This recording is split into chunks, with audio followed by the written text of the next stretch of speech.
বুঝলেন, খুব ভালো মানের আর্টিস্ট, কিন্তু দাগি দেখা আমার মনে হয়েছে এক কথায় এই বছরের ন্যাশনাল অ্যাওয়ার্ড আমি যদি বিচারক হই আমি ওনাকে দিব। গতকাল আফরান নিশোর দাগি দেখার পরে মালেক আফসারী স্যার তার নিজস্ব ফেসবুক পেজ থেকে এই ভিডিও বার্তাটি দিয়েছেন এবং দাগি দেখার পর তিনি নিশো, শিহাব শাহীনের ভূয়সী প্রশংসা করেছেন।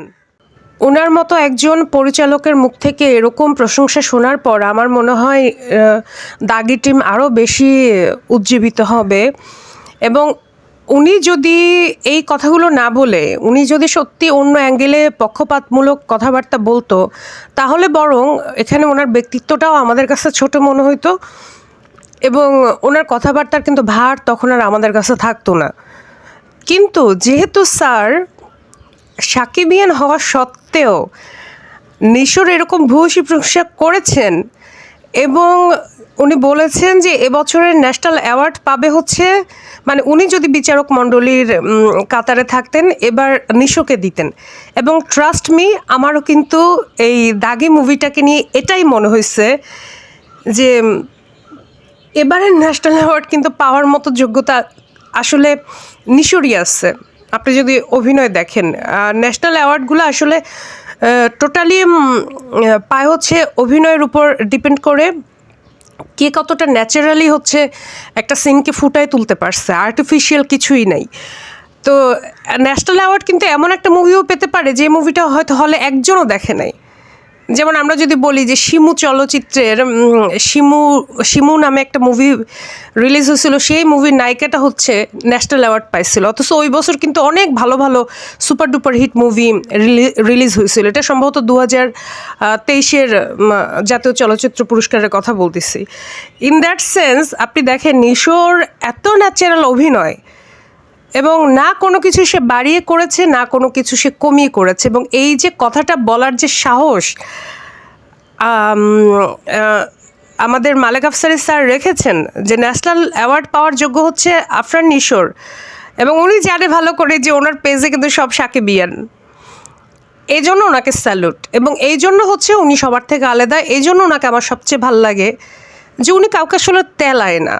আমরা অনেক সময় দেখি তো অনেকেই তেলায়, আমরা কিন্তু তেলানো ব্যাপারটা বুঝি যে কে মন থেকে প্রশংসা করতেছে, কে ইউটিউব থেকে টাকা কামানোর জন্য ফেক ফ্যান সাজতেছে এবং কে মন থেকে সাজতেছে, আমরা কিন্তু এই জিনিসগুলো বুঝি, ঠিক আছে, কিন্তু কিছু বলি না, চুপচাপ থাকি।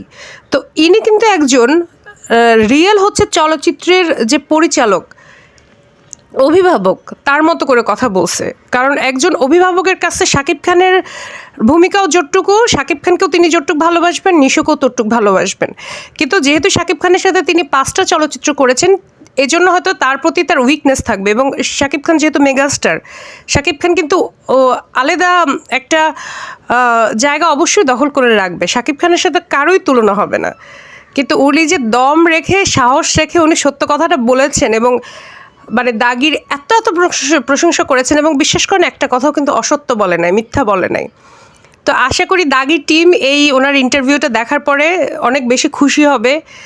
এবং আমি নিজেও বলি ও মাই গড, এটা কি স্যার আসলেই বলছে? কারণ আমার আসলে বিশ্বাস হচ্ছিল না যে স্যার আসলে মানে দাগির সুনাম করবে, কারণ নিশোকে তো আসলে পছন্দ করতেছে না মানে সাকিবিয়ানরা, যে যদিও সেটার কারণে কিছুটা হলেও নিশোই দায়ী, তারপরেও স্যার ওই ব্যক্তিগত ক্ল্যাশের দিকে যাননি, একেবারে মুভিটাকে নিয়ে কথা বলছে, সে ব্যক্তিগত বিষয় নিয়ে কথা, এবং এটাই কিন্তু হওয়া উচিত।